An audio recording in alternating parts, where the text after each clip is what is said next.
I don't know. Jeez. The truck's not across the street, so she's not there. I hope she's driving and listening to us. Who knows? Welcome to Roam the Region, episode 27. Can you believe we've been through 27 episodes so far? Can you believe we've been 3 months since we've seen each other? No, we were just telling Amy this ahead of time that it was March 12th the last time that we were together. So today I wanted to make sure before so I had gotten my notice a couple weeks ago on voting. So today is the day to vote. It is.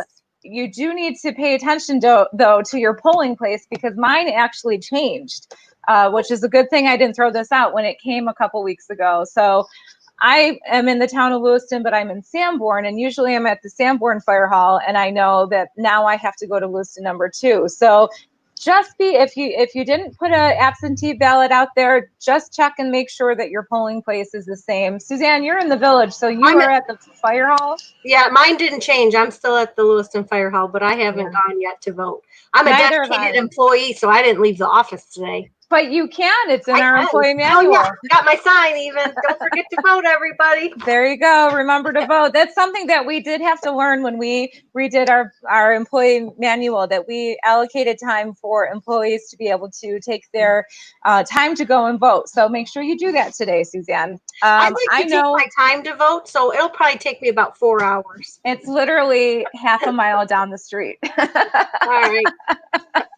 Can't blame a girl for trying. I know, that's all right. Marty went this morning. I have to go. Actually, I'll go after this. I believe they're open until 9 o'clock tonight. So get out and vote.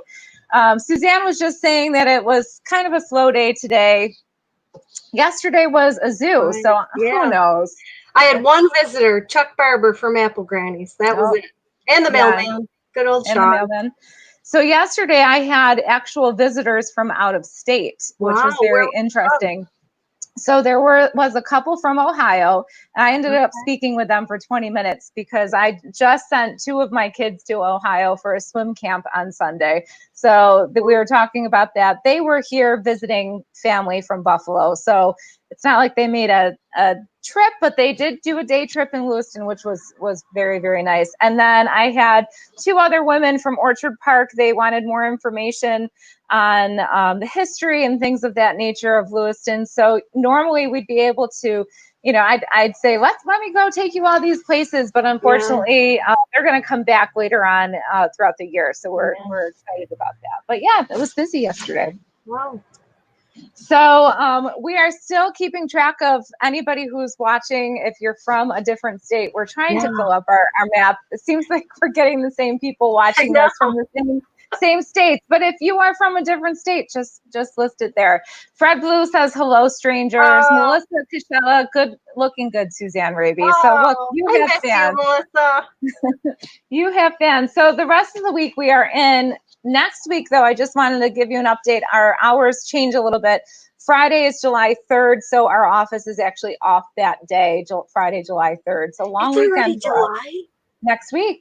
It is. Oh my gosh. Already July. So can't wait. This week's going to go by fast. I pick up 2 of my kids on Thursday. They've been at a swim camp, swimming and doing exercises from 8 in the morning to 8 at night.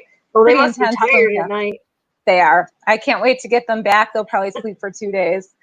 But we're so happy to have our friend Amy Reynolds here from Stella Niagara Educational Park. There she is.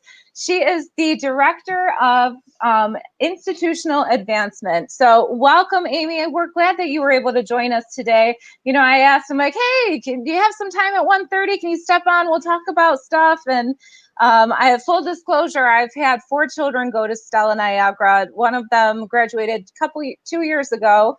And my second child, Ava, will graduate actually next week. So she finished 8th grade. So I'll just have 2 left. I don't know what I'm going to do when I have nobody left. Who knows? You're going to drive a Maserati. Yeah. Something. Who knows? But I don't know what I'll do. Actually, this past school year, which, has taken a turn for a different direction than what we had thought, I actually had the opportunity to be able to walk my nephew Lee J to the Montessori area. So I had a chance to visit that area every day, which was great. But thank you, Amy, for joining us. Tell us a little bit about how Stella finished off the year. Well, first I want to start by saying hi to Dave Fleck, who seems to be watching right now, and I believe he's an alumni. He graduated from Stella Niagara, I think in 1970. If I'm wrong, he'll correct us, I'm sure. But so hi, Dave. So about Stella Niagara, as most people know, we're located right on River Road, and we're on 104 acres.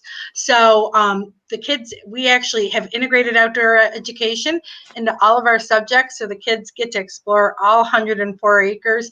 And in addition, they get to explore the Stella Niagara Preserve across the street that is owned by Western New York Land Conservancy, and they do a great job keeping that up.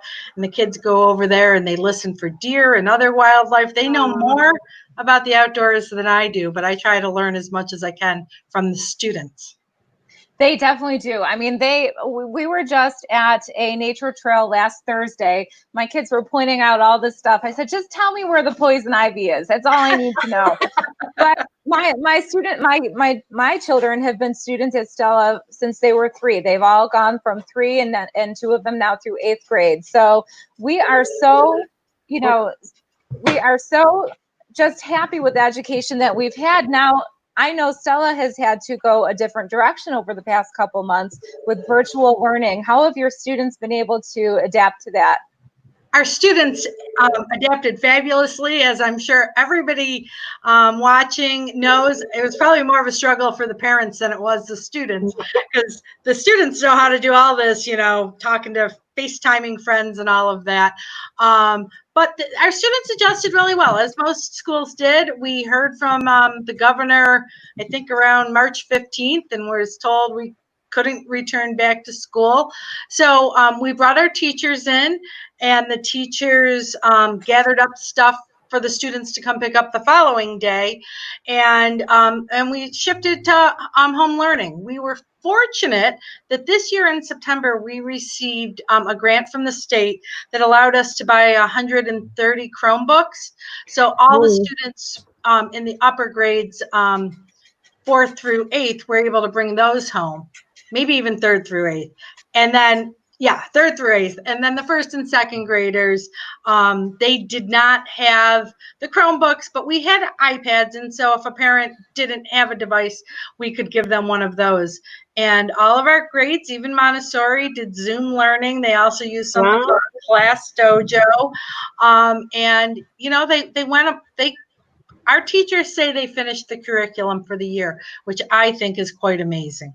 They did. They definitely did. At times we had, all 3 of our children who were still at Stella on doing different classes at the same time. And I was amazed with how well that the adaptation took place, both on the teacher side as well as the student side.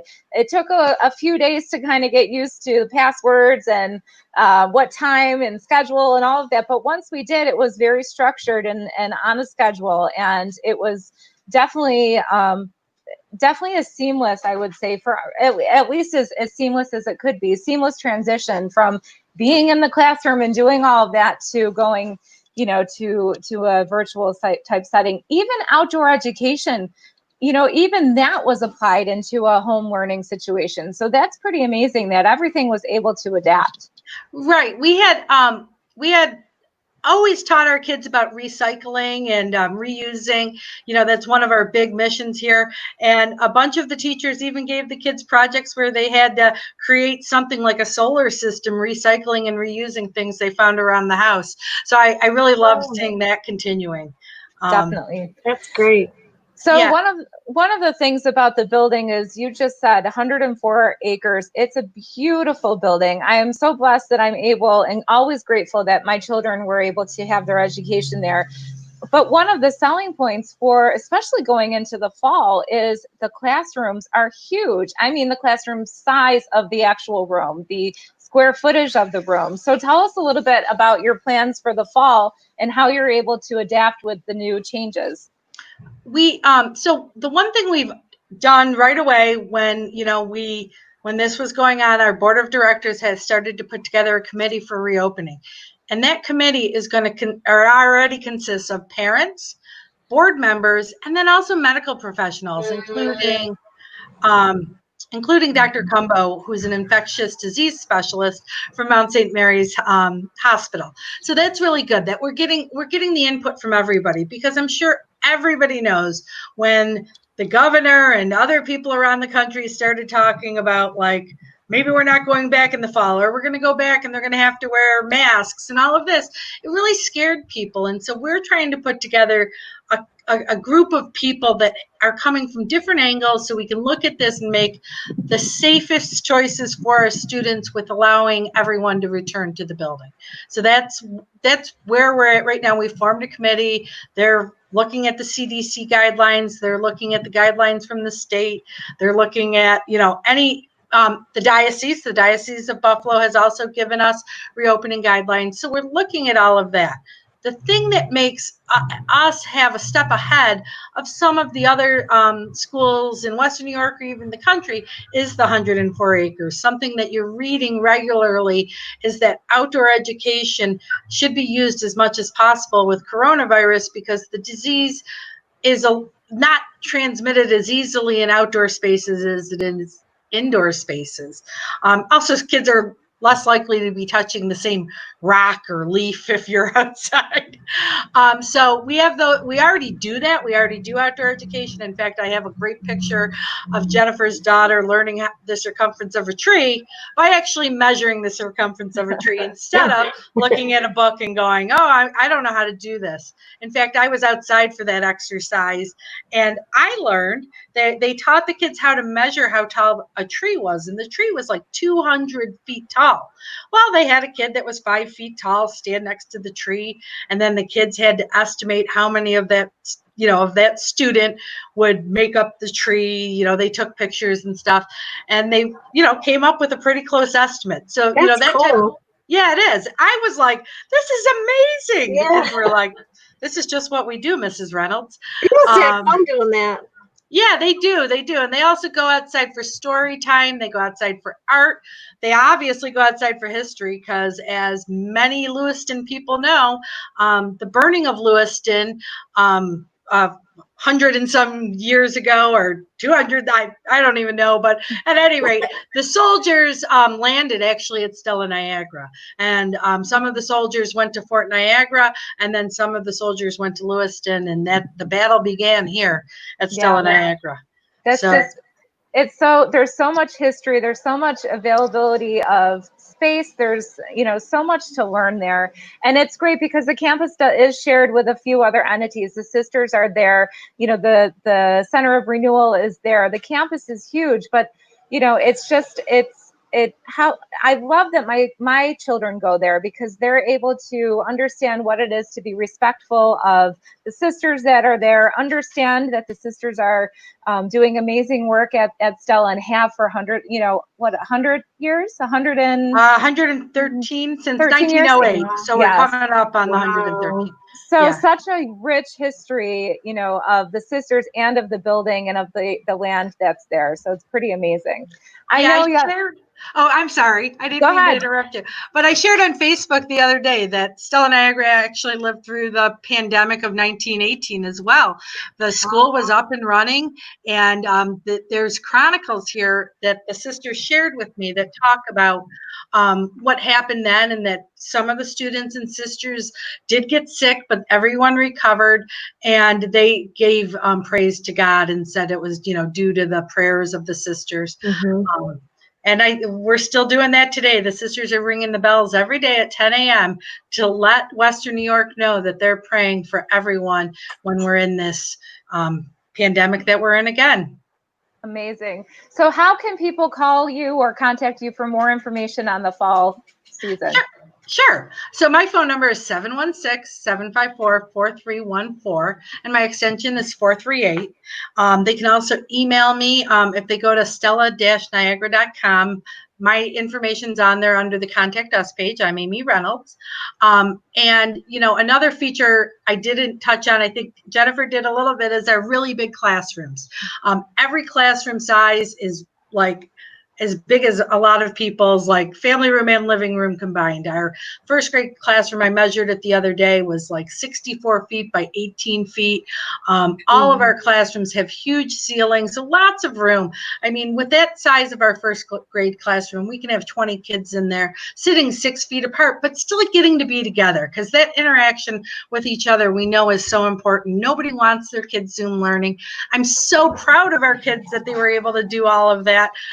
But they all miss their friends so much. So definitely, the nice big classroom sizes are wonderful when we're facing something like this. And our hallways are just as big. We're going to be able to have kids walking down both sides of the hall and still be 6 feet apart, which not every school can say. So are you planning on all of the children coming back, or are you going to do half and half? Or right now, let's keep praying to God. We're expecting everybody to come back in the fall. Great. We believe that we have the space here that we'll be able to properly distance and, do whatever the CDC recommends. That's our plan right now. And I'm not giving tours right now, like in June, but I expect to be able to resume tours in July. So if anybody'd like to see the school, we will be doing that. And I post on Facebook all the time. So if you went to our Facebook page, you can see a wonderful snapshot of what our school year looks like. It's a lot of fun for the kids, having a building with a professional stage and a big gym and our own pool and our own swim team and all of that stuff. We do award-winning theater productions, and we really have a really neat building here. Some people say it looks like Hogwarts, and how fun is it to say that you went to school in a castle? It definitely is. I know my oldest is a fan of Harry Potter, and she, would tell her friends that's where she went to school. So thank you, Amy, for joining us and letting us know all of these great things. I know I'm a little partial to Stella Niagara Educational Park. The first year that I have to say, I had nannied for a family that had sent their children there. And so that's how I knew about the school. I went to school for education as well as my husband.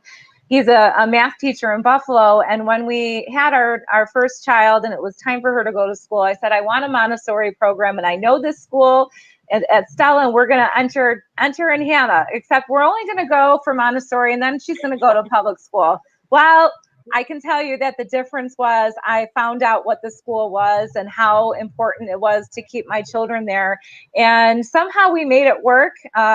We had 3 children, every other year pretty much. And then there was a little space. And by the time I was pregnant with our 4th child, I remember telling Sister Margaret, I don't know how we're going to do this. I don't think we can do this. We did this as much as we can, as hard as we can. We figured everything out to send 3 of our children there. I don't know with this 4th one. And I can tell you that she worked with us, made it happen. If we could send 4 children there, my husband's a public school teacher. I work for a nonprofit. If we can do it, anyone can do it. So just wanted to put that out there, because my husband and I are grateful to be able to send 4 children there, and we wouldn't have it any other way. That's for sure. Thank you for mentioning that about the financial assistance or tuition assistance, or even we've rebranded it flexible tuition, because it's available for everybody. And that's one message I've been trying to get out this year. Before the pandemic hit, we did a few mailings saying that we'll work with every family. If a family wants to be here, we want them here with us. And especially during this trying time with this pandemic, we want people to feel like their children are safe, but also having an excellent education. Definitely. And my oldest, who will now be a junior in high school, she's transitioned to public school very, very well. From Stella, she went to Niagara Wheatfield High School, and this year she's taken 2 college level courses plus a Leadership Niagara through that program, another college level course. So that's 3 this year, and it's just been an amazing opportunity. She's adjusted well, all went into some really great classes. Actually, I have to say one more thing. Because Stella Niagara has a language, Spanish is taught at Stella Niagara. My daughter went into Spanish 3 as a 9th grader. So just this past year, her sophomore year, she finished Spanish 4 in high school. So, that was a huge Stella difference. She was able to go right into a junior level class as a freshman. I have a cute story like that about my son. He's also a graduate of Stella Niagara, and his grandmother is Mexican, but it's his it's my husband's stepmother. So there's no biological connection with my son. And when he went to high school, he took some national Spanish test, and he filled out the form that he was a native of Mexico because of his step grandmother, and he got the bronze medal on the Spanish exam. Wow! So I was quite proud, because I was great.